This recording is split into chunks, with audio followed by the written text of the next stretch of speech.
آیا تو کہنے لگے کہ ان کو وہ معجزات کیوں نہیں ملے جو حضرت. اب یہ اعتراض شروع کر دیا. بات یہ ہے کہ ماننے والے ہی نہیں تھے. خود قرآن کریم کے متعلق تورات میں اور ان کی کتابوں میں تفصیل سے اور حضور صلی اللہ علیہ وسلم سے متعلق بہت وضاحت سے نشانیاں بتا دی گئی تھی. تو اب جب وہ نبی آ گئے تو اب ماننے پر تیار ہی نہیں ہوئے. فلما جاءهم الحق من عندنا، پھر جب ان کے پاس ہماری طرف سے حق آیا، قالوا لولا اوتی مثل ما اوتی موسیٰ، تو کہنے لگے کہ جیسی نشانیاں حضرت موسیٰ کو ملی تھی ویسی نشانیاں ان کو کیوں نہیں ملی. اولم یکفروا، اللہ فرماتے ہیں کیا جو نشانی ان کو حضرت موسیٰ کو ملی تھی انہوں نے اس کا انکار نہیں کیا؟ حضرت موسیٰ پر کون سا یہ لوگ ایمان لائے؟ بار بار طرح طرح کے مطالبے کیے، حتیٰ کہ جیسا کہ ہم بار بار بتا چکے ہیں کہ بنی اسرائیل میں جو ایک بری روش تھی وہ یہ تھی کہ ان کی طبیعت میں ضد اور ہٹ دھرمی بہت تھی اور عناد بہت تھا، اور انبیاء کے سامنے ڈھیٹ پن اور بیجا اصرار، حتیٰ کہ یہ تک مطالبہ کیا کہ ہم خدا کی آواز سننا چاہتے ہیں. جب یہ بات مل گئی تو پھر یہ مطالبہ شروع کر دیے کہ ہم تو خدا کو دیکھنا چاہتے ہیں. تو اس ضد اور ڈھیٹ پنے کا تو کوئی علاج ہی نہیں ہے.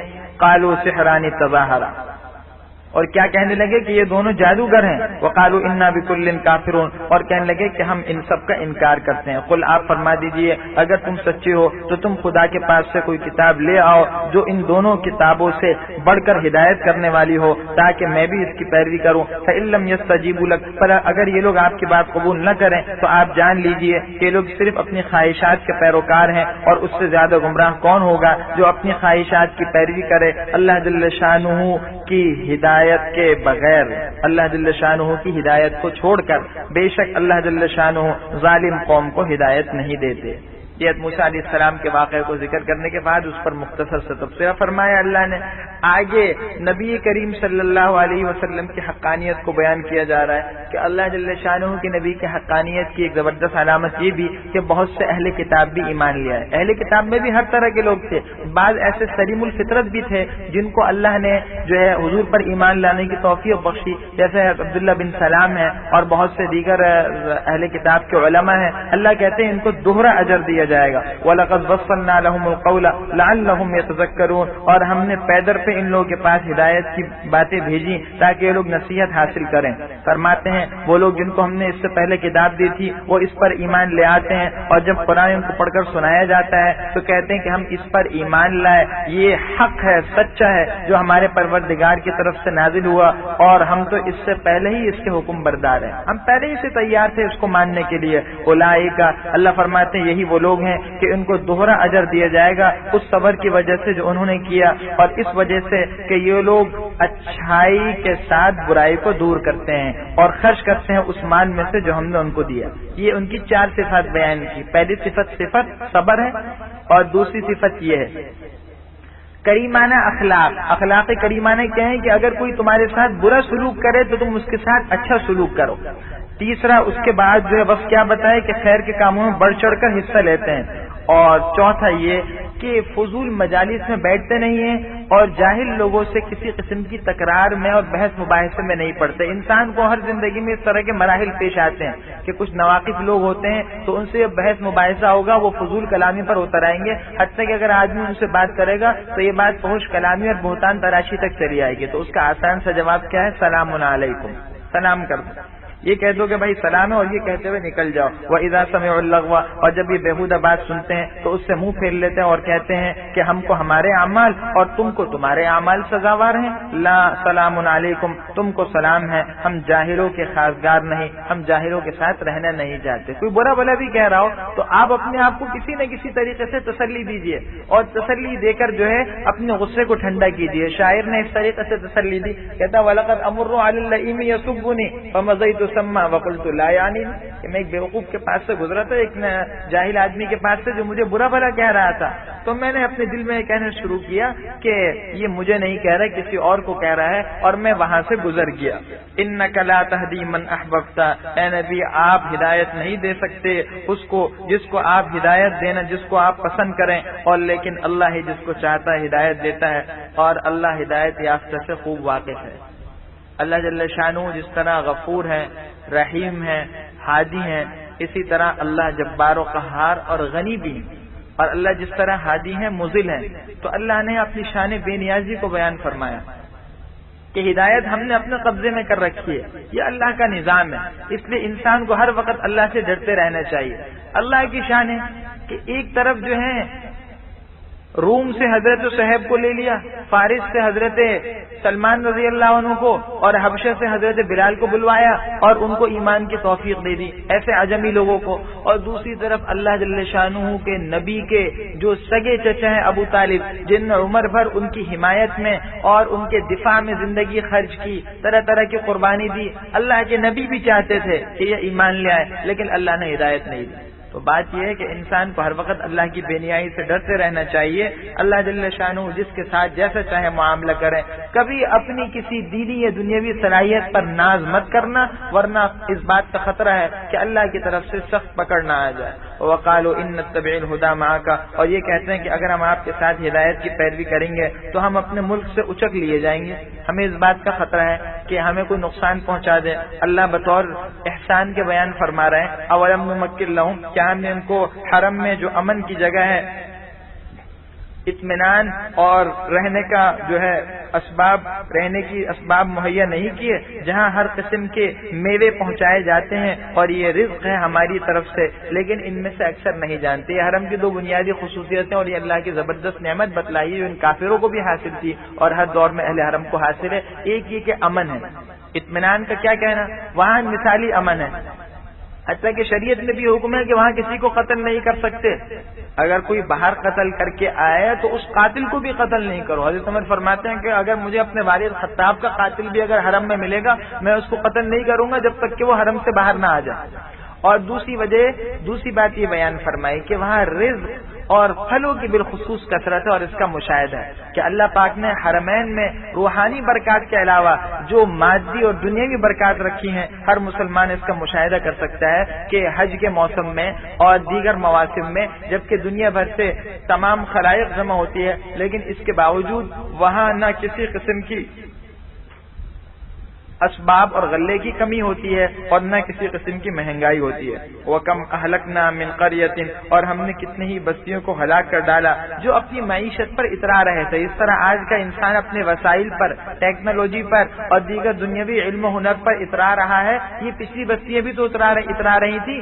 قوم سمود کو کتنا ناز تھا اپنی معماری اور تعمیری کے فن پر، کیسے پہاڑوں میں بلند و بالا فلیٹ اور محلات بنا لیے تھے، اور ان قوم عاد کو کتنا گھمنڈ تھا اپنی اس طاقت پر، لیکن اللہ کی طرف سے کیا ہوا، حسیدن خامدین، بالکل جڑ سے کاٹ کر ان کو رکھ دیا گیا۔ فتلک مساکنہم، تو یہ ان کے مکانات ہیں جو کہ ایسا جو ان کے بعد کبھی آباد ہی نہیں ہوئے مگر بہت کم، اور ہم ہی جو ہیں ان کے پیچھے ان کے مالک ہوئے، بارش یعنی مالک بن گئے۔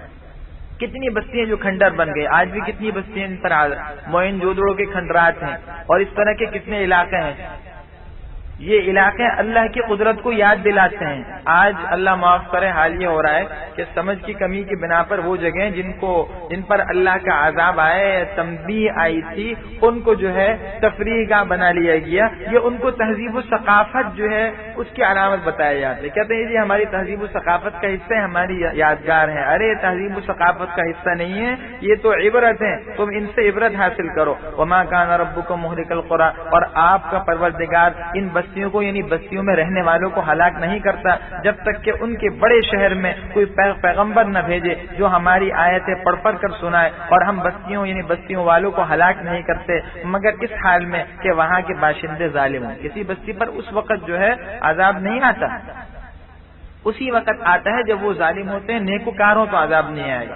اور پیچھے ایک اصول بیان کر دیا کہ بستیاں جب ختم ہوتی ہیں، جبکہ ام القری کس کو کہتے ہیں، بڑا شہر، وہاں کم سے کم رسول ہے۔ چھوٹے چھوٹے علاقے جو اطراف کے، وہاں رسول آنا ضروری نہیں ہے، بڑے شہر میں آنا ضروری ہے۔ علماء نے اس سے ایک مسئلہ مستنبط کیا، اس سے معلوم ہوا کہ شرعی احکام میں بھی جو قصبات اور دیہات ہوتے ہیں وہ شہر کے تابع ہوتے ہیں۔ اللہ نے یہاں یہ نہیں کہا کہ احمد بستی میں نبی بھیجتے ہیں، ام القریٰ میں بھیجتے ہیں، مرکزی شہر میں.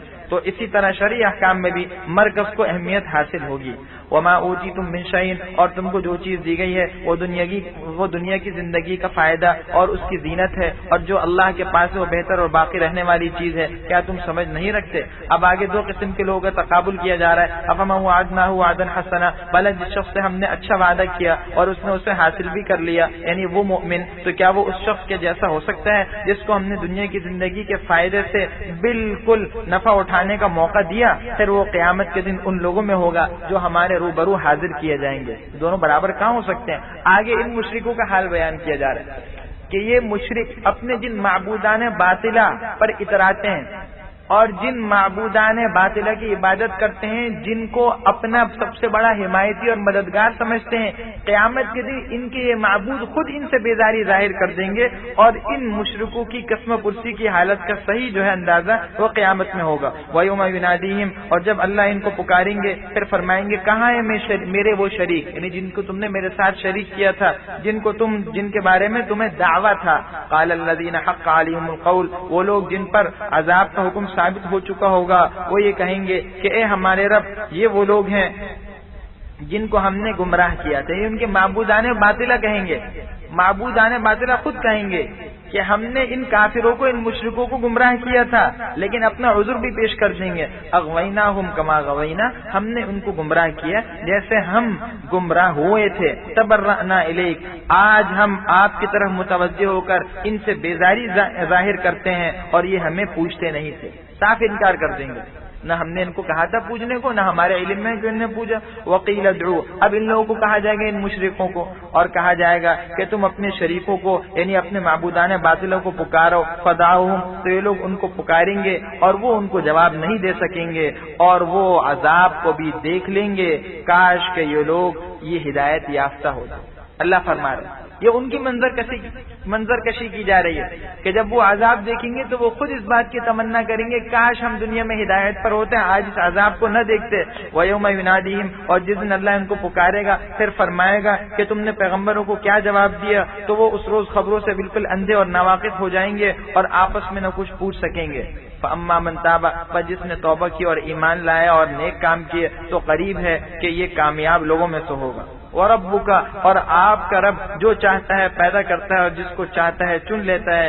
ان لوگوں کو اس کا کوئی اختیار نہیں. اللہ پاک ہے اور برتر ہے ان چیزوں سے جس کو وہ اللہ کے ساتھ شریک کرتے ہیں. وَرَبُّكَ، اور آپ کا رب جانتا ہے ان خیالات کو بھی جو یہ اپنے سینوں میں چھپاتے ہیں اور ان خیالات کو بھی جو یہ ظاہر کرتے ہیں. وَهُوَ اللَّهُ، اور وہ اللہ ہی ہے جس کے سوا کوئی معبود نہیں. اسی کے لیے تمام تعریفیں ہیں دنیا میں بھی اور آخرت میں بھی، اور تمام کے تمام فیصلوں کا اختیار اسی کو ہے اور اسی کی طرف تم لوٹائے جاؤ گے. قل ارائیتم، آپ فرما دیجئے ذرا بتاؤ تو صحیح کہ اگر خدا تم پر ہمیشہ قیامت کے دن تک رات کی تاریکی کیے رکھے تو خدا کے سوا کون معبود ہے جو تم کو روشنی عطا کرے؟ کیا تم نہیں سنتے؟ قل ارائیتم، آپ فرما دیجئے اگر اللہ جل شانہ تم پر قیامت تک ہمیشہ دن رکھے تو اللہ کے سوا اور کون ہے جو تمہارے پاس رات لائے جس میں تم سکون حاصل کرو؟ کیا تم دیکھتے نہیں؟ ومن رحمتہ، اور یہ اس کی مہربانی ہی ہے کہ اس نے اپنی مہربانی سے تمہارے لیے رات اور دن کو بنایا تاکہ تم اس میں سکون حاصل کرو اور اللہ کا فضل یعنی روزی تلاش کرو اور تاکہ تم اس کا شکر ادا کرو. یہ اللہ کی دو زبردست مخلوقات اور زبردست نعمتیں ہیں. ایک طرف دن ہے، ایک طرف اندھیرا ہے. جس طرح دن کی روشنی میں انسان کے لیے بڑے حسی فائدے ہیں، بہت سے دنیاوی مفادات ہیں، اسی طرح رات کی تاریکی میں ہی بہت سے فائدے ہیں. اگر اللہ رات ہی رات رکھے تو دن کون لا سکتا ہے؟ کوئی نہیں. اور دن ہی دن رکھے تو رات کون لا سکتا ہے؟ کوئی نہیں. دونوں میں فائدے ہیں. دن کا فائدہ یہ ہوتا ہے کہ روشنی ہوگی تو کام کاج کر سکے گا، اور روشنی ہی نہ ہو تو سارے کے سارے نظام معطل ہو جاتے ہیں. ہر انسان سمجھتا ہے رات میں مصنوعی روشنی کب تک رکھے گا؟ 1 دن، 10 دن، 1 مہینہ، 1 سال کب تک رکھے گا؟ اور اسی طرح اگر رات اگر اللہ نہ دے تو دن ہی دن ہو تو پھر سکون کیسے حاصل ہوگا؟ عجیب بات ہے. اللہ نے رات بنایا، رات میں اندھیرا رکھا اور سب انسانوں کے لیے یکساں نیند کا وقت مقرر کر دیا. یہ بھی کتنی عجیب نعمت ہے. ورنہ کوئی کہتا کہ جی میں دن میں سوں گا، کوئی کہتا ہے میں رات میں سوں گا، تو ایک نظام مختل ہو جاتا ہے. پھر یہ بھی زبردست نشانی کہ رات اور دن ایک مقررہ وقت پر آتے ہیں. یہ اللہ ہی کا نظام ہے. اگر اللہ کے علاوہ کوئی اور اس نظام کا مالک ہوتا تو کبھی کہتا جی آج رات ہی دن آیا ہی نہیں. جس طرح لائٹ چلی جاتی ہے بیٹھے رہتے ہیں تو کہتے ہیں آج تو سورج نکلا ہی نہیں, سب انتظار میں بیٹھے ہوئے, سورج نکلے گا تو کاروبار ہوگا. اور اگر کوئی اور خدا ہوتا تو کبھی ایسا ہوتا ہے کہ جی دن ہی دن اب تو رات ہی نہیں آ رہی, تو سب نیند سے مدہوش ہو رہے ہیں, پاگل ہو رہے ہیں, لیکن نیند آ کر ہی نہیں رہی تھی کیونکہ رات آئی ہی نہیں کہ سکون حاصل ہو. تو یہ اللہ کی زبردست نشانی ہے, یہ نعمتیں مفت میں گھر بیٹھے میسر ہو رہی ہیں. کوئی دنیا کا بڑا سے بڑا انسان ہو اور ٹیکنالوجی اور وسائل کی بنیاد پر ان نعمتوں کو انسان کو دے کر تو دکھا دے. آگے فرماتے ہیں وَيَوْمَ يُنَادِيهِمْ وَالْجِزْمُ میں ان کو پکارے گا تو کہے گا کہاں ہیں میرے وہ شریک جن کے بارے میں تمہارا گمان تھا. وَنَزَعْنَا مِنْ كُلِّ أُمَّةٍ اور ہم ہر امت میں سے گواہ نکال لیں گے, پھر کہیں گے کہ اپنی دلیل پیش کرو, تو وہ جان لیں گے کہ سچ بات خدا کی ہے اور جو وہ افطرا بہتان باندھا کرتے تھے وہ ان سے جاتا رہے گا. ہر امت میں سے ایک گواہ ہوگا. اول تو نبی جو ہے وہ خود گواہی دیں گے کہ ہم نے تبلیغ کر دی تھی, انہوں نے جو ہے وہ ہم تک ہم نے احکام پہنچا دیے تھے, انہوں نے ہماری بات کو تسلیم نہیں کیا. اور پھر ہر نبی کے حق میں کوئی نہ کوئی گواہی دے گا. اور حضرت نوح علیہ السلام کی امت کے مقابلے میں خود جو ہے امت محمدی آئے گی اور وہ حضرت نوح کے حق میں جو ہے وہ گواہی دے گی اور کہیں گے کہ ہاں نے تبلیغ کی تھی. پھر امت محمدیہ پر گواہ کون ہوں گے؟ وہ اللہ کے نبی ہوں گے. بہر صورت قیامت میں اصل میں جو نظام ہوگا حساب کا وہ دنیا کے اصول اور طریقہ کار کے مطابق ہوگا, ورنہ اس گواہوں کے اور اس سارے سسٹم کی کوئی ضرورت ہی نہیں ہے. اللہ کو تو ہر چیز پتہ ہے. گواہ کی ضرورت وہاں ہوتی ہے کہ جب کہ کسی کے سچ اور جھوٹ میں امتیاز کرنے کے لیے معلوم کیا جائے کہ تم گواہ لاؤ. لیکن اللہ دنیا کے نظام کے مطابق قیامت میں فیصلہ کر رہے ہیں, گواہ بھی بلوائیں گے تاکہ کسی کے پاس کوئی ذرا سا بھی معقول عذر اور بہانہ نہ رہے اپنی صفائی پیش کرنے کا. آگے موسیٰ علیہ السلام کے واقعے کا ایک اور پہلو ذکر کیا جا رہا ہے. سورہ قصص میں زیادہ تر جو ہے موضوع بحث جو ہے موسیٰ علیہ السلام کا وہ واقعہ ہے جو فرعون کے ساتھ پیش آیا اور ان کی زندگی کے مختلف مراحل جو ہے چونکہ وہیں پیش آئے تھے اس لیے جو ہے اس کا ذکر کیا. آگے یہ مختصر سا واقعہ ہے. فرعون ہی کی طرح حضرت موسیٰ علیہ السلام کے زمانے میں ایک اور کافر اور گمراہ شخص قارون تھا. مفسرین نے لکھا ہے کہ موسیٰ علیہ السلام کا چچا زاد بھائی تھا, رشتہ دار تھا. اللہ نے اس کو مال دیا, لیکن مال کی دونوں خاصیتیں ہوتی ہیں. مال کی مثال جو ہے یوں سمجھیے کہ ایک سانپ کی ہے. سانپ جو ہے سپیرا تو اس سانپ کو پکڑ لیتا ہے اور رکھ بھی لیتا ہے کیونکہ وہ اس منتر کو جانتا ہے, وہ اس ہنر کو جانتا ہے جس کی بنیاد پر وہ اس کے زہر سے بچ جاتا ہے. لیکن عام آدمی اس سپیرے کی طرح اگر اس سانپ کو ہاتھ میں لینا شروع کر دے تو سانپ اس کو ڈس دے گا اور وہ ختم ہو جائے گا. یہی حال مال کا ہے. اللہ والے جن کو اللہ نے روحانیت دی ہے وہ تو اس مال کا منتر جانتے ہیں, انہیں پتہ ہے کہ کس طریقے سے اس مال سے زہر نکال سکتے ہیں. وہ مال کا زہر کیا ہے کہ سرکشی نہ ہے, یہ مال حلال طریقے سے حاصل نہ ہو, اور یہ مال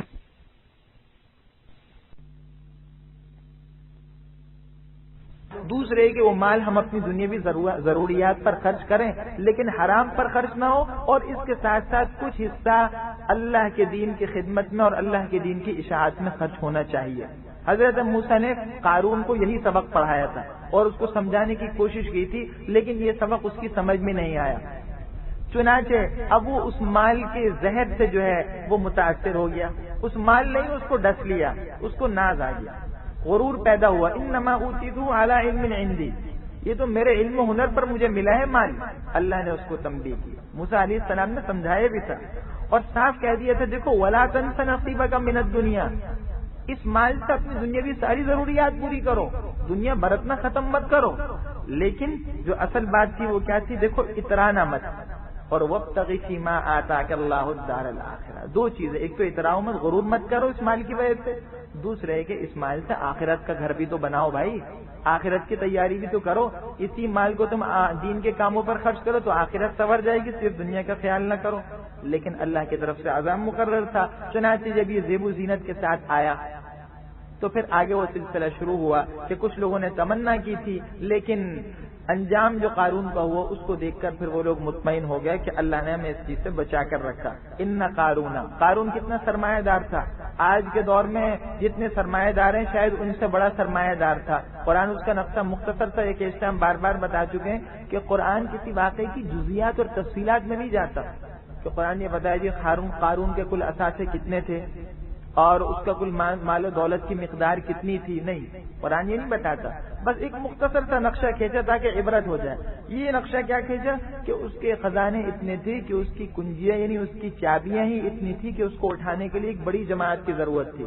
تو جس خزانے کی چابیاں اتنی تعداد میں ہو کہ ایک بڑی جماعت اس کو اٹھاتی ہو تو اس خزانے کا کیا حال ہوگا. اور اس خزانے کے اندر کی جو نعمتیں ہیں، جواہرات، قیمتی جو پتھر ہیں اور دیگر اللہ کی جو نعمتیں ہیں، اس کا کیا حال ہوگا. ان قارون کان من قوم موسیٰ، فرعون تو دوسری قوم کا تھا لیکن قارون تو خود حضرت موسیٰ کی قوم کا تھا. وہ اسی بات کا ایک مظاہرہ ہے. انک لا تہدی من احببت ولکن اللہ یہدی من یشاء. جزاد بھائی ہے موسیٰ علیہ السلام کا، لیکن ہدایت مقدر نہیں ہے. ان قارون، فرمایا قارون موسیٰ علیہ السلام کی قوم میں سے تھا لیکن اس نے ان پر سرکشی شروع کر دی.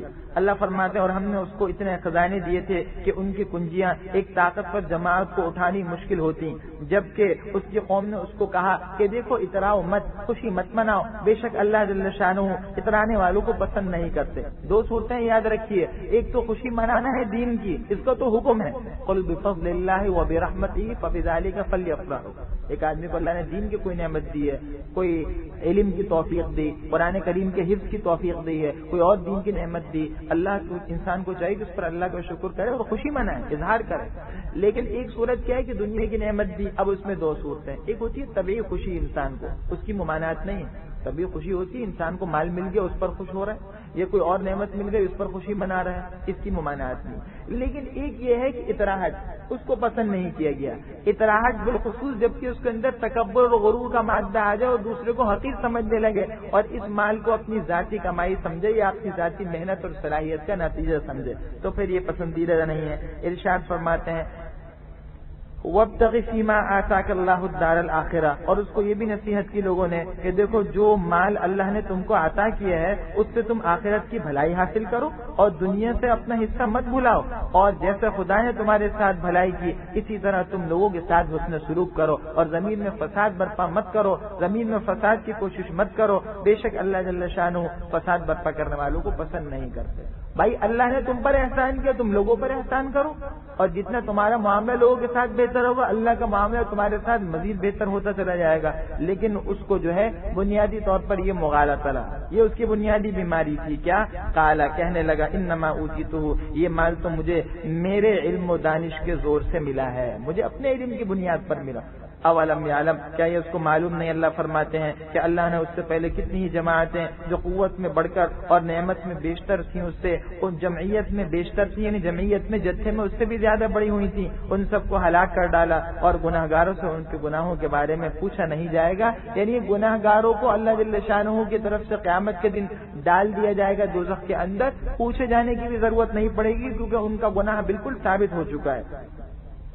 اب اس واقعے کا انجام کیا ہو رہا ہے؟ فخرج علی قومی، قارون بڑی آرائش اور ٹھاٹ باٹ کے ساتھ اپنی قوم کے سامنے نکلا. دیکھیے دنیا میں بھی مسلمانوں میں بھی دو قسم کے لوگ ہوتے ہیں، ایک مادہ پرست ہوتے ہیں، دنیاوی مفادات کے طالب، جو دوسرے کو دیکھ کر للچاتے ہیں، کہتے جی یار فلانا ملک جو ہے انہوں نے تو بڑی دنیا مسخر کر دی ہے، یہ تو چاند پر پہنچ گئے ہیں، اور ہائے کاش ان جیسے وسائل ہمیں بھی مل جائیں، کاش کہ ایسی عزت ہمیں بھی مل جائے اور ایسا روپیہ اور دولت مل جائے جو ان ممالک والوں کو نصیب ہے. تو ایک تو مفاد پرست ہوتا ہے اور مادہ پرست ہوتا ہے. ایسے لوگ یہاں بھی تھے. ان میں فرعون کو دیکھ کر، قارون کو دیکھ کر رش کرنا شروع کر دیا، ہائے کاش یہ کتنا خوش نصیب ہے. کسی مالدار کو دیکھا جس کے پاس دولت کی ریل پیل تھی، ایک گاڑی والے کو دیکھا تو تمنا شروع کر دی، رائے ٹپک گئی. اس کا مطلب ہے دین کی وہ اہمیت نہیں ہے، تو انہوں نے وہی کی. لیکن دوسری طرف سمجھدار بھی تھے، انہوں نے ان کو سمجھایا کہ کم وقتوں بات سمجھ جاؤ، جو اللہ نے تمہیں دیا ہے اور آخرت میں جو اللہ دیں گے وہ زیادہ بہتر ہے، نیک اعمال اختیار کرو. جب قارون دھسایا گیا اور اس شان کے ساتھ دسائے گئے کہ موسیٰ علیہ السلام کی بددعا کی وجہ سے کہ زمین میں اس کو آہستہ آہستہ نکلا، یہاں تک کہ اللہ کی طرف سے یہ حکم ہوا کہ جتنے اس کے خزانے وہ بھی اس کے اوپر لاد دیے جائیں. تو اپنے خزانوں کے بوجھ کے ساتھ دھسا، اور حدیث میں آتا ہے کہ قیامت تک وہ دھستا چلا جائے گا، اس کے ساتھ قیامت تک یہ عذاب ہوگا. جب دھسا تو اب ان لوگوں کی آنکھیں کھل گئی ان مادہ پرستوں کی، اور کہنے لگے اللہ کا شکر ہے کہ اللہ نے ہمیں اس مصیبت سے بچا لیا، قارون جیسی جو ہے آزمائش سے بچا لیا. تو پتہ چلا کہ یہ مال تو آزمائش ہے. کسی مالدار کو دیکھ کر یہ تمنا مت کرنا کاش مجھے یہ مال مل جائے. یہ تو ایسا ہے جیسے کہ کسی کے پاس زہریلا سانپ دیکھا تو تمنا کی کاش یہ زہریلا سانپ ہماری گردن میں بھی آ جائے. ارے پتہ نہیں کیا پتہ یہ مال مال اس کے لیے جنت بنے یا اس کے لیے دوزخ میں زہریلا سانپ بن جائے؟ اللہ نے جو تمہیں دیا وہی بہتر ہے۔ ارشاد فرماتے ہیں فخرج، یہ اپنی قوم میں بڑے ٹھاٹ باٹ کے ساتھ نکلا تو وہ لوگ جو دنیا کی زندگی کے طلبگار تھے کہنے لگے کہ جیسا مال و متاع قارون کو ملا ہے اے کاش ہمیں بھی ایسا مل جائے، یہ تو بڑا ہی صاحب نصیب معلوم ہوتا ہے۔ وقال الذین اوتوا العلم، اور وہ لوگ جن کو اللہ کی طرف سے علم و دانائی ملی تھی کہنے لگے تمہارا ناس ہو، تمہاری ہلاکت، اللہ کا ثواب یعنی اللہ کا بدلہ اس شخص کے لیے بہتر ہے جو ایمان لایا اور اس نے نیک کام کیے، اور یہ بات صرف صبر کرنے والوں ہی کو ملے گی کہ اللہ کا جو بدلہ ہی انہی لوگوں کو ملے گا جو دنیا میں صبر کرتے ہیں۔ فخسفنا بھی، چنانچہ ہم نے اس قارون کو اور اس کے گھر کو زمین میں دھسا دیا، پس کوئی جماعت خدا کے سوا اس کے پاس نہیں تھی جو اس کی مددگار ہو سکتی اور نہ وہ خود اپنا بدلہ لے سکا۔ وَأَصْبَحَ الَّذِينَ تَمَنَّوْا مَكَانَهُ، اور وہ لوگ جو کل تک اس کے رتبے کی تمنا کرتے تھے یہ کہنے لگے، انہوں نے کیا کہنا شروع کر دیا؟ وَيْكَأَنَّ اللَّهَ، ہائے رے شامت، خدا تو اپنے بندوں میں سے جس کے لیے چاہتا ہے رزق فراخ کر دیتا ہے اور جس کے لیے چاہتا ہے تنگ کر دیتا ہے۔ اگر اللہ نے ہم پر احسان نہ کیا ہوتا تو ہمیں بھی دھسا دیتا۔ وہی کأنہ، ہائے شامت، یہ بات یقینی ہے کہ کافر لوگ کامیاب نہیں ہوتے۔ انہوں نے فوراً شکر کرنا شروع کر دیا کہ اللہ نے ہمیں عزت میں سے بچا لیا۔ آگے ان تمام واقعات کو ذکر کرنے کے بعد ایک اصول بیان کیا، دیکھو بھائی اصل کامیابی آخرت کی ہے۔ آخرت کی کامیابی کس کو ملے گی؟ دو شرطیں ہونی چاہیے۔ دار الآخرہ، یہ جو آخرت کا گھر ہے، اللہ فرماتے ہیں ہم نے اسے ان لوگوں کے لیے تیار کر رکھا ہے جو سلطنت میں ظلم اور فساد کا ارادہ نہیں کرتے، اور اچھا انجام متقین کا ہے۔ ان دو کاموں سے بچو، ایک ظلم اور سرکشی، اور دوسرے زمین کے اندر فتنہ اور فساد برپا مت کرو، کسی پر ظلم مت کرو، اور دوسری بات یہ ہے کہ ہمیشہ خیر خواہی کے کام کرو، اور ملک میں اور سلطنت میں امن و امان کو رواج دو، اور فتنے اور فسادات کو کم سے کم ختم کرو، تو اللہ پھر اس کی بدولت ان کو اچھا انجام عطا کریں گے۔ من جاء بالحسنہ، جو قیامت میں نیکی لے کر آئے گا تو اس کے لیے اس سے بہتر صلہ ہوگا۔ وہ بہتر صلہ کیا ہے کہ ایک پر 10 ملے گا، بلکہ 70 بھی مل سکتے ہیں، حتیٰ کہ 700 مل سکتے ہیں، تیسرے پارے میں بیان فرمایا۔ اور اگر اخلاص ہوگا تو فرمایا واللہ یضاعف لمن یشاء، اس سے بھی آگے ملے گا۔ ومن جاء بالسیئہ، اور جو برائی لائے گا یعنی برا کام کرے گا تو جن لوگوں نے برے کام کیے ان کو وہی ملے گا، یعنی اسی کام کا وبال ہوگا جو وہ کرتے تھے۔ ان الذی فرض علیک القرآن، اللہ کے نبی جب ہجرت کر کے تشریف لے گا مکے سے تو چاہتے تو نہیں تھے مکے سے نکلنا، بیت اللہ کو بھی حسرت میں دیکھتے تھے، اور حدیث میں آتا ہے کہ حضور کریم صلی اللہ علیہ وسلم جب ہجرت کر کے تشریف لے گئے تو مکے سے مخاطب ہو کے فرمایا کہ تم مجھے اللہ کے گھروں میں، اللہ کے زمین میں سب سے زیادہ پسند ہو، کاش کہ تمہاری قوم مجھے نہ نکالتی۔ تو آپ کو اس کو غم، اس بات کا بڑا غم تھا۔ تو بعض روایات میں ہے کہ اسی سفر کے موقع پر حضرت جبریل امین یہ قرآن کی آیات لے کر نازل ہوئے کہ آپ کو اس کا غم ہے؟ فرمایا ہاں، تو یہ آیات ہیں جس میں تسلی ہے کہ آپ ایک دن مکے واپس آ جائیں گے، یعنی مکہ آپ کو لوٹا دیا جائے گا۔ چنانچہ 8 ہجری میں مکہ مکرمہ فتح ہو گیا رمضان کے مہینے میں، اور اللہ نے آپ کو اطمینان اور سرخروئی کے ساتھ اور عزت کے ساتھ فاتحانہ انداز میں مکے میں داخلہ نصیب فرمایا۔ فرمایا ان الذی فرض علیک القرآن، بے شک وہ ذات جس نے آپ پر قرآن کے احکام کو مقرر کیا ہے وہ آپ کو ضرور لوٹا دے گی اسی جگہ پر جو لوٹنے کی جگہ ہے۔ معاد، وہ ایک قول پر کیا ہے؟ یہی مکہ مکرمہ جہاں سے آپ نکلے تھے لوٹائیں گے۔ بعض علماء فرماتے ہیں تجربے کی بات ہوتی ہے، یہ کوئی ایسی بات نہیں جو قرآن میں ہے، یہ حدیث میں اپنے اپنے تجربے ہوتے ہیں۔ تو بعض اللہ والوں کا کہنا ہے کہ اگر کوئی آدمی جو ہے وہ طواف وداع کے موقع پر اگر یہ آیت اہتمام کے ساتھ پڑھے تو اللہ اسے دوبارہ وہاں کی زیارت نصیب کر دیتے ہیں۔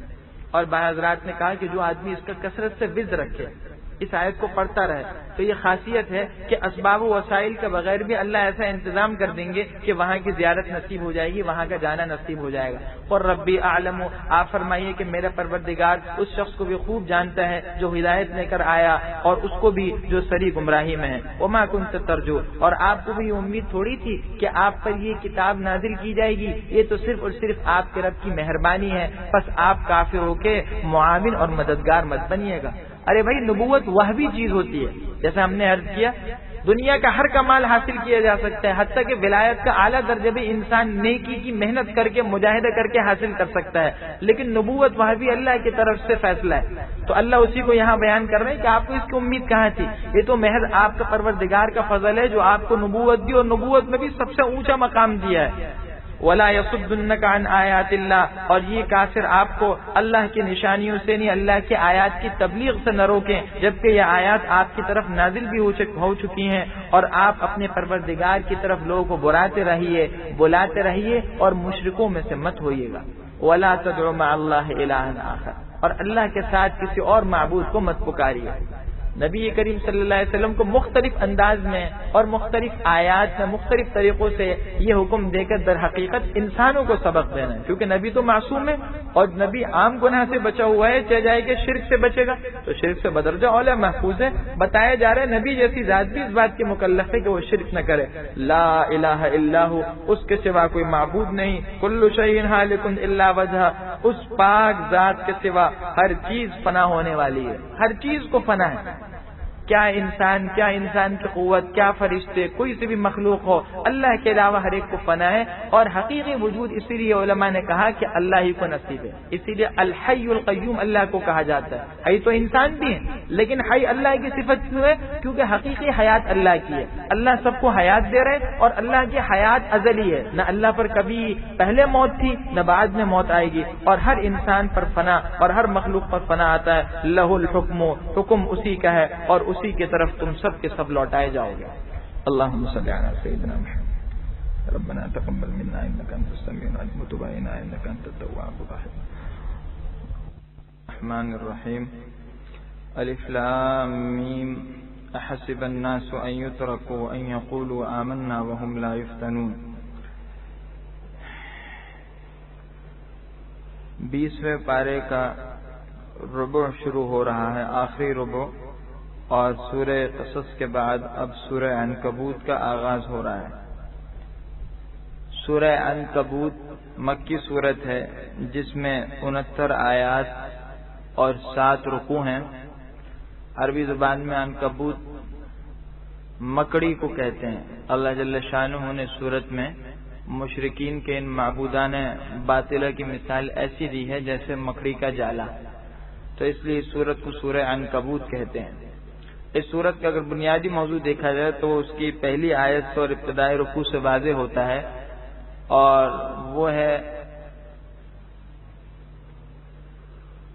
سنت امتحان، یعنی اللہ جل شانہ کا یہ طریقہ رہا ہے اور پہلے سے دستور چلا آ رہا ہے کہ اللہ آزماتے ہیں بالخصوص ایمان والوں کو، اور ہر دور میں مختلف طریقوں سے ان کی جانچ ہوتی ہے۔ چنانچہ یہی مضمون شروع میں بیان ہوا اور پھر مختلف انبیاء کے واقعات کی مختصر سی جھلکیاں دکھائی گئی ہیں نمونے کے طور پر، اور اس کے بعد اللہ نے پھر اپنی قدرت کے جو مختلف دلائل اور نظارے ہیں ان میں غور و فکر کرنے کی دعوت دی ہے۔ بسم اللہ الرحمن الرحیم، الف لام میم، الف لام میم، احسب الناس ان یترکوا، کیا لوگ یہ خیال کیے ہوئے ہیں کہ وہ صرف اتنا کہنے پر کہ ہم ایمان لے آئے چھوڑ دیے جائیں گے اور ان کو آزمایا نہیں جائے گا؟ وَلَقَدْ فَتَنَّا الَّذِينَ مِنْ قَبْلِهِمْ، اور جو لوگ ان سے پہلے گزر چکے ہیں ہم نے ان کو بھی آزمایا تھا، بس اللہ جل شانہ سچوں کو اور جھوٹوں کو الگ کر دکھائے گا۔ ام حسب الذین یعملون السیئات، کیا وہ لوگ جو برے کام کرتے ہیں وہ یہ سمجھتے ہیں کہ وہ ہم سے بچ نکل جائیں گے، ہمارے قابو سے نکل جائیں گے؟ ساء ما یحکمون، بہت برا ہے وہ فیصلہ جو وہ کرتے ہیں۔ اللہ نے اعلان فرما دیا کہ دیکھو، صرف ایمان لانے کا دعویٰ کرنا اور ایمان کا اقرار کرنا، یہ اسلام کا کلمہ پڑھنا، یہ کافی نہیں ہے، بلکہ اس کے بعد آزمائشیں آتی ہیں اور مختلف طریقوں سے جانچا جاتا ہے۔ بنیادی مقصد یہ ہوتا ہے اللہ کو تو سب معلوم ہے، کون سچا ہے، کون جھوٹا، کون مومن ہے، کون منافق، لیکن دنیا کے سامنے بھی حقیقت حال واضح ہو جائے کہ بہت سے ایسے لوگ ہیں جو مفاد پرست ہیں، صرف اور صرف اپنے دنیاوی مفادات کے خاطر ایمان کا کلمہ پڑھتے ہیں، دل کے اندر ایمان نہیں ہے، دل میں اللہ کی وحدانیت نہیں ہے۔ وہ ایسے موقع پر ڈگمگا جاتے ہیں اور وہ سیدھے راستے کو چھوڑ کے بھاگ جاتے ہیں، حتیٰ کہ مرتد تک ہو جاتے ہیں۔ لیکن جو مفاد پرست نہیں ہوگا، سچا مومن ہوگا، وہ ان مواقع پر، آزمائشوں کے موقع پر ثابت قدم رہے گا، خواہ وہ جان کی آزمائش ہو، مال کی ہو، گھر بار چھوڑنے کی ہو، بہرحال اللہ جس طریقے سے جانچے وہ ثابت قدم رہتا ہے۔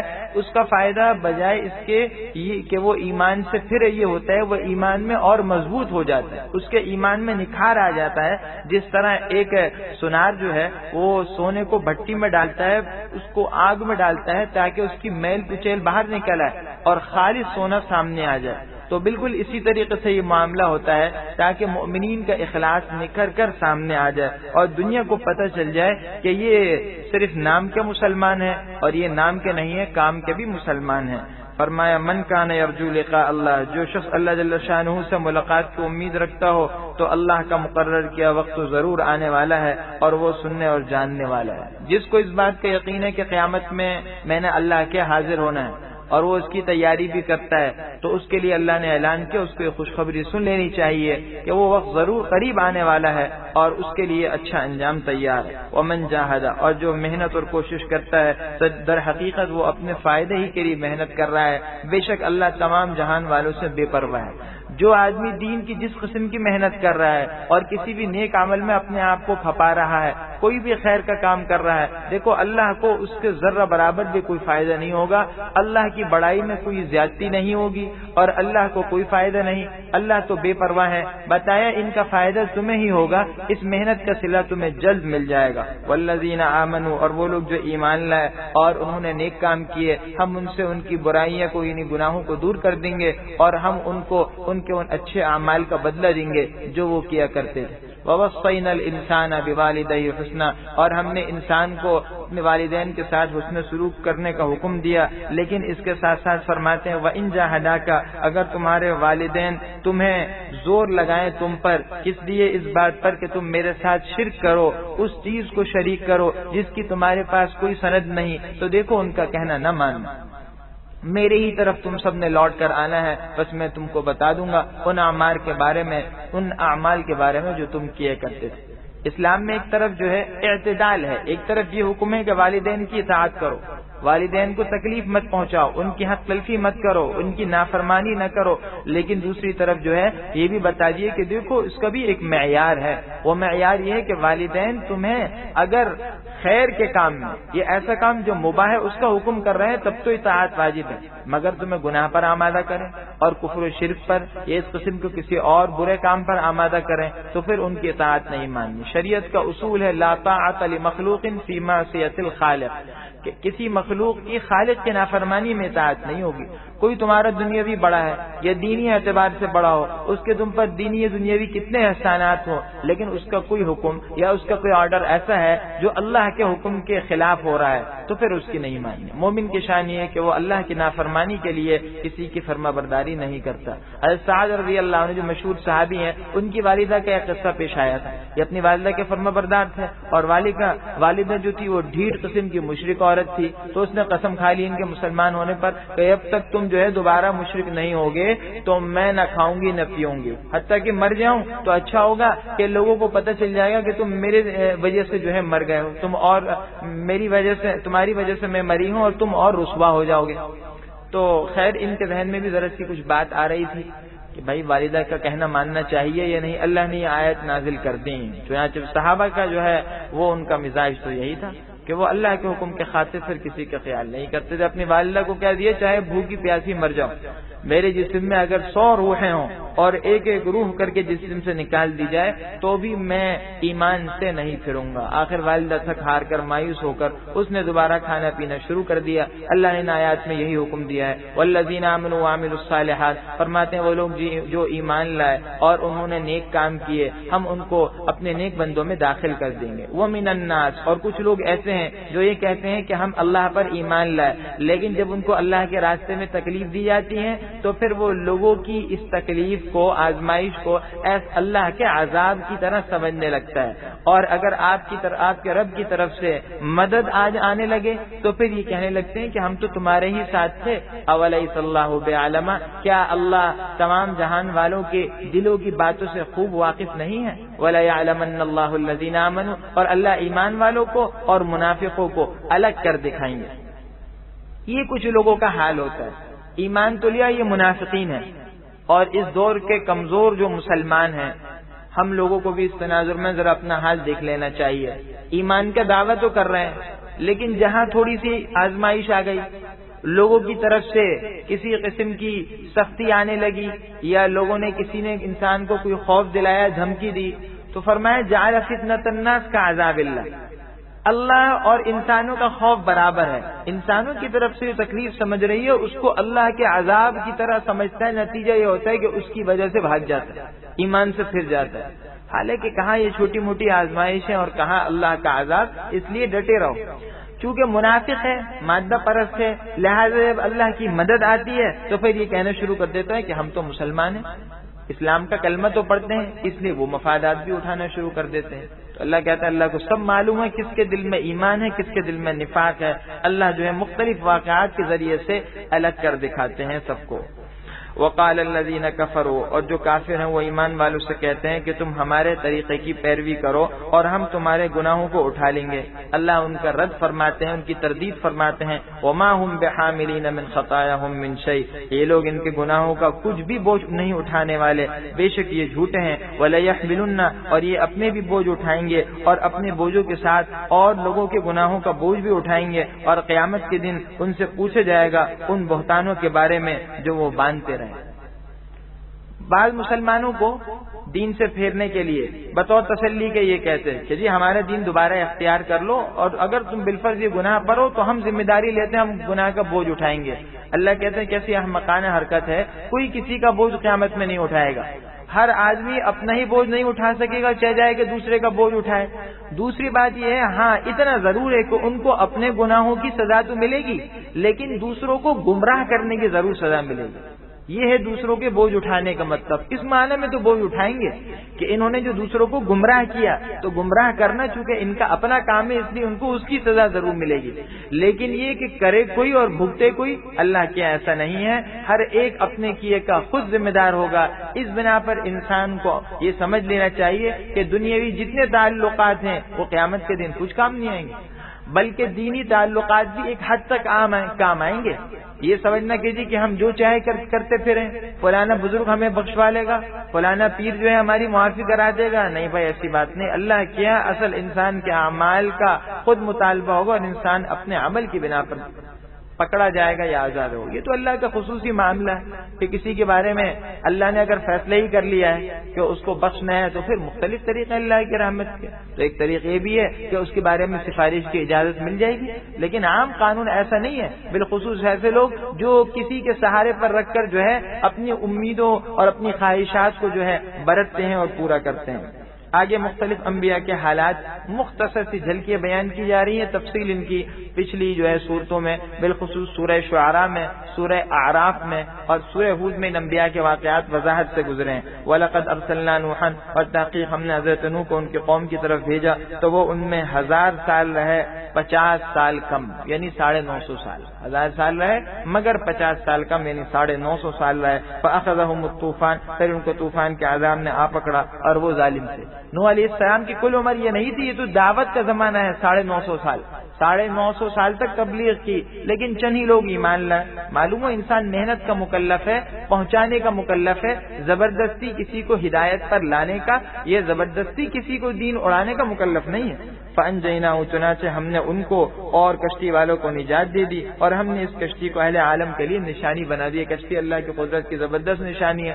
آج سے ایک طویل عرصے قبل جو ہے سائنسدانوں نے یہ دعویٰ کیا اور دوسرے لوگوں نے کہ ہمیں جو ہے اس کشتی کے آثار ملے ہیں. چنانچہ جودی پہاڑ جو ہے اس کے اوپر جو ہے وہ کشتی جو ہے اس کے کچھ نشانیاں دکھائی دیتی ہیں. وہ ابراہیم، اور حضرت ابراہیم علیہ السلام کو بھی یاد کرو جب انہوں نے اپنی قوم کو کہا کہ تم اللہ کی عبادت کرو، اسی سے ڈرتے رہو، یہ تمہارے حق میں بہتر ہے اگر تم جانتے ہو. انما تعبدون، تم تو اللہ کو چھوڑ کر بتوں کو پوجتے ہو.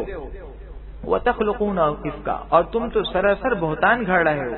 ان الذین تعبدون من دون اللہ، اللہ کو چھوڑ کر جن بتوں کی تم عبادت کر رہے ہو وہ تم کو کسی قسم کا رزق دینے کا اختیار بھی نہیں رکھتے، بس تم اللہ ہی سے رزق تلاش کرو اور اسی کی عبادت کرو اور اسی کا شکر ادا کرو، اسی کی طرف تم لوٹائے جاؤ گے. وَإِن تُكَذِّبُوا، اور دیکھو اگر تم مجھے جھٹلاؤ گے تو تم سے پہلے بھی بہت سی امتوں نے جھٹلایا تھا، اور رسول کے ذمے سوائے کھلم کھلا انداز میں پہنچا دینے کے اور کچھ نہیں ہے.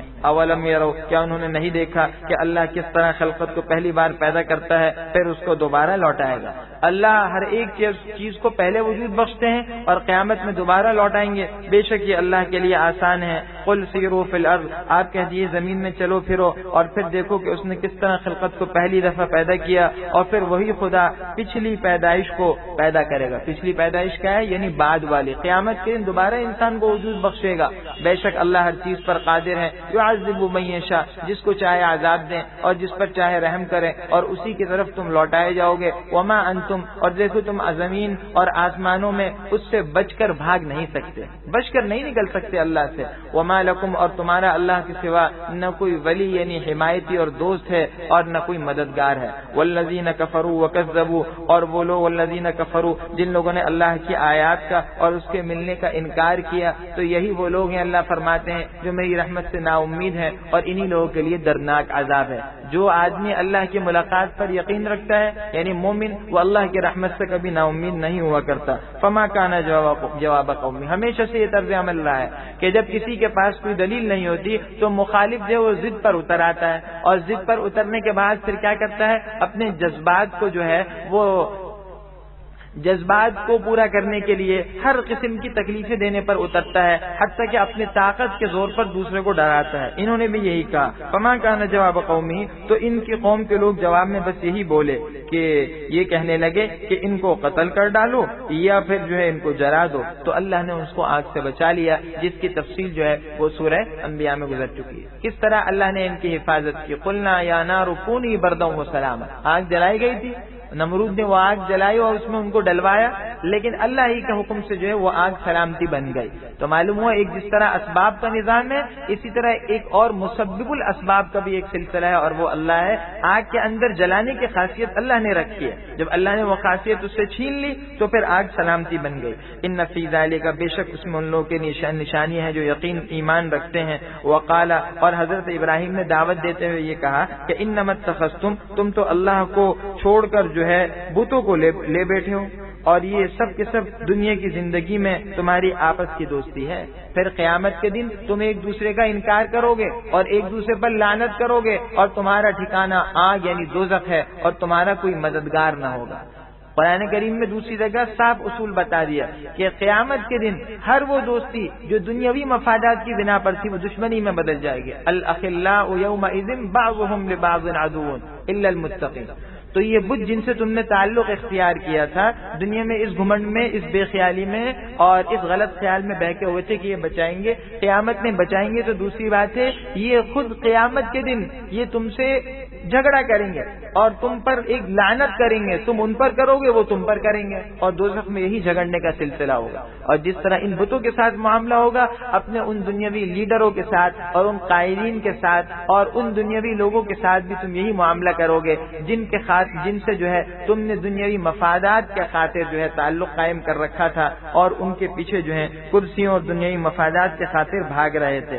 وقال، اچھا جی آگے فرماتے ہیں جب یہ تبلیغ کر دی تو اس تبلیغ کے نتیجے میں فآمن لہ لوط، ان پر ایک حضرت لوط ایمان لائے. لوط علیہ السلام ابراہیم علیہ السلام کے ایک قول کے مطابق بھتیجے ہیں، تو وہ ایمان لے آئے. وقال، اور حضرت ابراہیم نے جاتے وقت یہ کہا انی مہاجر الی ربی، میں تو اپنے پروردگار کی طرف یعنی اس کے حکم کی تعمیل کے خاطر ہجرت کر رہا ہوں، بے شک وہ غالب اور حکمت والا ہے. اللہ فرماتے ہیں ہم نے ان کی اس قربانی کا صلہ یہ دیا کہ ووهبنا له اسحاق و یعقوب، اور ہم نے ان کو اسحاق اور یعقوب عطا کیے، یعنی حضرت اسحاق ان کے بیٹے اور پھر اسحاق علیہ السلام سے حضرت یعقوب پیدا ہوئے جو حضرت ابراہیم کے پوتے ہیں. وجعلنا اور ہم نے ان کی یعنی ابراہیم علیہ السلام کی اولاد میں پیغمبری رکھی اور کتاب رکھی اور ہم نے ان کو دنیا ہی میں اس کا صلہ دیا اور بے شک وہ آخرت میں نیک لوگوں میں ہوں گے. آگے لوط علیہ السلام کا واقعہ بھی ذکر کیا جا رہا ہے جو قدر بہت زیادہ تفصیل کے ساتھ پیچھے گزر چکا ہے. ولوطا اذ قال لقومه، ان کی قوم چونکہ جنسی بے راہ روی میں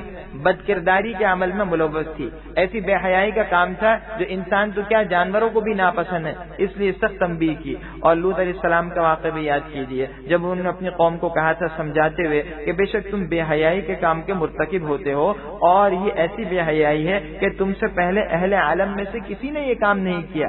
انکم لتأتون الرجال، کیا تم برے ارادے سے اپنی خواہش کو مٹانے کے ارادے سے مردوں کے پاس جاتے ہو. وتقطعون السبیل، اور رہزنی کرتے ہو. قطع السبیل کیا ہوتا ہے؟ رہزنی کرنا، لوٹ مار مچانا، زمین میں فتنہ فساد برپا کرنا. اور تم اپنی مجلسوں میں برے کام کرتے ہو، مجلسوں میں مذاق اڑایا کرتے تھے، ہنسی لگایا کرتے تھے. فما کان جواب قومی، تو ان کے قوم کا جواب تو بس اتنا تھا کہ یہ کہنے لگے کہ ہمارے پاس اللہ کا عذاب لے آؤ اگر تم سچے میں سے ہو. قال رب انصرنی، تو حضرت لوط نے فرمایا کہ اے میرے رب میری مدد کیجیے ان فتنہ فساد برپا کرنے والے قوم کے خلاف. ولما جاءت رسولنا، پھر یہ واقعہ ہوا جو تفصیل سے سورہ ہود میں گزرا ہے کہ اللہ کی طرف سے فرشتے عذاب دینے آئے تھے قوم لوط کو، لیکن پہلے کہاں ٹھہرے؟ حضرت ابراہیم کیا، راستے میں چلتے چلتے ان کو خوشخبری دی بیٹے کی یعنی حضرت اسحاق کی، اور پھر اس کے بعد جو ہے قوم لوط پر انہوں نے جو ہے عذاب اتارا. اور جب ہمارے فرشتے آئے حضرت ابراہیم کے پاس خوشخبری لے کر، خوشخبری یہی تھی کہ اس عمر میں جبکہ حضرت ابراہیم علیہ السلام سے بظاہر اولاد نہیں ہو سکتی تھی، ان کی اہلیہ بھی بانجھ ہو گئی تھی حضرت سارہ، حضرت اسحاق کی خوشخبری دی کہ تم سے اسحاق پیدا ہوں گے. قالو، اور دوسری یہ خبر دی کہ ہم ان بستی والوں کو یعنی قوم لوط کو ہلاک کرنے والے آئے ہیں، ہلاک کر دینے والے ہیں، ان کو ہلاک کرنے کے لیے آئے ہیں. کیوں؟ اس کے رہنے والے ظالم اور نافرمان ہیں. قال، حضرت ابراہیم نے کہا ان میں تو لوط بھی ہیں، لوط بھی تو ہیں، اگر ہلاک کرو گے تو ان کو بھی نقصان پہنچے گا. قالوا، فرشتے کہنے لگے ہم بخوبی واقف ہیں ان لوگوں سے جو اس کے اندر ہیں. لننجینہ واہلا، ہم حضرت لوط کو اور ان کے گھرانے کو نجات دے دیں گے، ان کو بچا لیں گے سوائے ان کی بیوی کے جو باقی رہ جانے والوں میں ہیں، چونکہ وہ مومن نہیں تھی. اللہ کے یہاں دنیاوی رشتے اور نسبی تعلقات کی بنیاد پر فیصلہ نہیں، اللہ کیا اصل رشتہ کیا ہے؟ ایمان کا. تو بیوی جس سے قریب ترین تعلق تھا لیکن چونکہ وہ مومن نہیں تھی، ایمان نہیں لائی، اس لیے اس کے ساتھ بھی اللہ کا معاملہ سختی کا، پکڑ کا اور عذاب کا ہوا. ولما جاءت رسولنا، اور جب ہمارے یہ فرشتے حضرت لوط کے پاس آئے تو حضرت لوط ان کی وجہ سے غمگین ہو گئے اور تنگ دل ہو گئے، اور لیکن فرشتوں نے ان کو تسلی دیتے ہوئے کہا مت ڈرو اور غم مت کرو. قرآن میں دوسرے کے تفسیر سے گزرے سورہ ہود میں کہ پھر قوم لوط آ گئی تھی خوشی مناتے ہوئے کہ نوجوان خوبصورت لڑکیاں آئے تو برے ارادے سے ان کے پاس آئے. اب حضرت لوط بہت ہی غمگین ہوئے تو انہوں نے تسلی دی کہ بھائی ہم انسان نہیں، ہم فرشتے ہیں. انا منجو کا، ہم آپ کو اور آپ کے گھرانے کو نجات دے دیں گے سوائے آپ کی بیوی کے تو وہ پیچھے رہ جانے والوں میں سے ہو جائے گی. انا منزلون، ہم اس بستی والے پر ان بستی والوں پر عذاب اتارنے والے ہیں آسمان سے ان برے کاموں کی وجہ سے جو وہ کیا کرتے تھے. چنانچہ عذاب آیا، بستی کو اوپر لے جائے گا، پھر اس کو آسمانوں تک لے جا کر پٹخا گیا اور پتھروں کی بارش کی گئی. وَلَقَدْ تَرَكْنَا مِنْهَا، اللہ فرماتے ہیں اور تحقیق ہم نے اس بستی سے ان کے لیے آیاتم بینہ، واضح نشانیاں چھوڑ دیں ان لوگوں کے لیے جو کہ سمجھ رکھتے ہیں. یہ بستی ایک زبردست اللہ کے لیے قدرت کی نشانی ہے اور انسانوں کے لیے عبرت ہے. وَإِلَى مَدْيَنَ، اور قوم مدین کی طرف حضرت شعیب علیہ السلام کو بھیجا جو ان کے بھائی تھے تو انہوں نے کہا میری قوم اللہ کی عبادت کرو اور آخرت کے دن کی امید رکھو اور دیکھو زمین میں فتنہ اور فساد مت مچاتے پھرو. فَكَذَّبُوا، مگر انہوں نے ان کو جھٹلایا، چنانچہ ان کو زلزلے کے عذاب نے آ پکڑا اور اپنے گھروں میں اوندھے پڑے رہ گئے. اور قوم عاد کو اور سمود کو بھی ہم نے ہلاک کر دیا اور تمہاری آنکھوں کے سامنے ان کے گھر ہیں. مشرکین جاتے تھے، سفر تو کیا کرتے تھے گرمی سردی کا. اللہ کہتے ہیں یہ سارے مقامات تمہارے سامنے آج بھی موجود ہیں، تم ان سے عبرت حاصل کر لو. وَزَيَّنَ لَهُمُ الشَّيْطَانُ أَعْمَالَهُمْ، اور شیطان نے ان پچھلے لوگوں کے لیے ان کے اعمال کو خوشنما کر دیا تھا تو ان کو سیدھے راستے سے روک دیا، حالانکہ وہ لوگ دیکھنے والے تھے، ان کے اندر سمجھ تھی لیکن اس کو استعمال نہیں کیا. تو جس بصارت کو جس بصیرت کو استعمال نہ کیا ہو تو ظاہر اللہ کیا وہ کسی کام کے نہیں. اور قارون کو اور فرعون اور حامان کو ان سب کو بھی ہلاک کر ڈالا. اور تحقیق ان کے پاس حضرت موسیٰ واضح نشانیاں لے کر آئے تھے, بس ان نے زمین میں تکبر کیا اور وہ لوگ ہمارے قابو سے نکل جانے والے نہیں تھے. فَكُلًّا أَخَذْنَا بِذَنبِهِ, اللہ فرماتے ہیں ہر ایک پر پکڑ ہوئی لیکن عجیب انداز میں. کسی پر پتھروں کی بارش ہوئی ہے, کسی کو دھسایا گیا ہے, کسی کو پانی میں غرق کیا گیا ہے, کسی پر آسمان سے جو ہے آگ کے بادل برسے ہیں. یہ تمام واقعات جو ہیں قیامت تک کے انسانوں کے لیے اور اس امت کے لیے عبرت ہیں کہ دیکھو اللہ کا قانون نہیں بدلا کرتا. ان کو قانون کی بنیاد پر سزا ملی تھی اور قانون اللہ کے ایک ہی وہ ہے ایمان و تقوی والی زندگی, کہ اگر اس کو اختیار کرو گے تو ان عذابوں سے بچو گے, اور اختیار نہیں کرو گے تو پھر اللہ کی طرف سے مختلف مواقع پر پکڑ آتی رہے گی, کیونکہ اللہ کی کسی سے کوئی دوستی نہیں ہے, کوئی تعلق نہیں ہے, کوئی قرابت نہیں ہے. فَكُلًّا أَخَذْنَا بِذَنبِهِ, تو ہم نے ان سب کو ان کے گناہوں کی وجہ سے پکڑ لیا. بس ان میں سے کچھ تو ایسے تھے جن پر ہم نے پتھروں کی بارش برسائی, حاصبہ, اور ان میں سے کچھ ایسے تھے جن کو چیخ نے آ پکڑا, فرشتے نے چیخ لگائی اور ایسی چیخ قوم سمود پر کہ ان کے کلیجے پھٹ گئے. آگے فرماتے ومنہم, اور ان میں سے کچھ ایسے تھے جن کو ہم نے زمین میں دھسا دیا, قارون. ومنہم من اغرقنا, اور کچھ ایسے تھے جن کو ہم نے غرق کر دیا, یعنی قوم نوح. وما کان اللہ لیظلمہم, اور اللہ ان پر ظلم کرنے والے نہیں تھے, اور لیکن در حقیقت وہ خود اپنے اوپر ظلم کیا کرتے. انہوں نے خود ہی ایسے اعمال کیے جن کے اندر خاصیت یہی تھی کہ وہ اللہ کے عذاب کو بلاتے تھے. ایسا نہیں کہ اللہ نے ان پر کوئی ظلم کیا ہو. مثل الذین اتخذوا من دون اللہ اولیاء, یہ وہ مثال ہے ان مشرکین کے معبودان باطلہ کی کہ کچھ تو سمجھ کی بات پیدا کرو. شرک واقعی اس دنیا میں سب سے احمقانہ کام ہے. شرک کیا ہے بھائی؟ اللہ کو چھوڑ کر بتوں کو پکار رہے ہو, ان بتوں کو اپنا خالق مانتے ہو, اپنا خدا مانتے ہو, اور ان پتھروں کی پوجا کرتے ہو. ان کی حقیقت کیا اللہ بتاتے ہیں. یہ تو اتنے کمزور ہیں کہ جیسے مکڑی کا ایک جالا ہوتا ہے, گھر ہوتا ہے, تو مکڑی کا جو جالا ہے, گھر ہے, وہ نہ سردی سے بچتا ہے, نہ گرمی سے, نہ ہوا سے. تو ایک ہوا کا زور آ جائے وہ گھر ختم ہو جائے. تو ان بتوں کا تو بالکل یہی حال ہے. یہ اتنے کمزور ہیں, نہ اپنے سے کوئی تکلیف دور کر سکتے ہیں, نہ نفع نقصان کے مالک ہیں. حتیٰ کہ جیسے دوسری نے کہا کہ اگر مکھی ان کی کوئی حصہ اٹھا کے لے جائے, یہ مکھی سے اپنا حصہ نہیں چھڑا سکتے. تو ایسوں کو تم نے بت بنا دیا. یہ ان کی احمقانہ جو ہے حرکت. اور کتابوں میں جو ان مشرکین کے حالات لکھے ہیں اس سے پتہ چلتا ہے کہ واقعی یہ لوگ جہالت کے انتہائی جو ہے درجے میں پہنچ چکے تھے. ایسا بھی کرتے تھے کہ 2 پتھر اٹھاتے تھے, نوکیلے پتھر تو رکھا, اور جو چکنا پتھر ہے, صاف پتھر ہے ہموار, اس کو جو ہے سجدے کے لیے جو ہے بت پرستی کے لیے بت بنا لیا.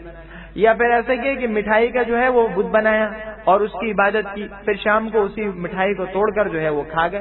مختلف قسم کے نمونے, یہ سب ان کی احمقانہ حرکتوں کی علامتیں ہیں. قرآن نے اسی کو بیان کیا. اللہ فرماتے ہیں ان لوگوں کی مثال جنہوں نے اللہ کو چھوڑ کر دوسروں کو اپنا کارساز بنا رکھا ہے, ایسی ہے جیسے کہ مکڑی.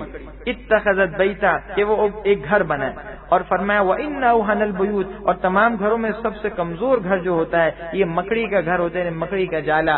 لَوْ كَانُوا يَعْلَمُونَ, کاش کہ اس بات کو جانتے ہوتے. ان اللہ یعلم, بے شک اللہ جس چیز کو یہ اللہ کو چھوڑ کر پکارتے ہیں ان سب کو اللہ جانتے ہیں, اور اللہ غالب اور حکمت والا ہے. وَتِلْكَ الْأَمْثَالُ, اور ہم یہ مثالیں لوگوں کے سمجھانے کے لیے بیان کرتے ہیں, اور ان کو وہی سمجھتے ہیں جو علم و دانش رکھتے ہوں. خلق اللہ السماوات والارض بالحق, اللہ نے آسمانوں و زمینوں کو بالکل برحق اور حکمت کے ساتھ پیدا کیا. بے شک اس میں زبردست نشانی ہے مؤمنین کے لیے.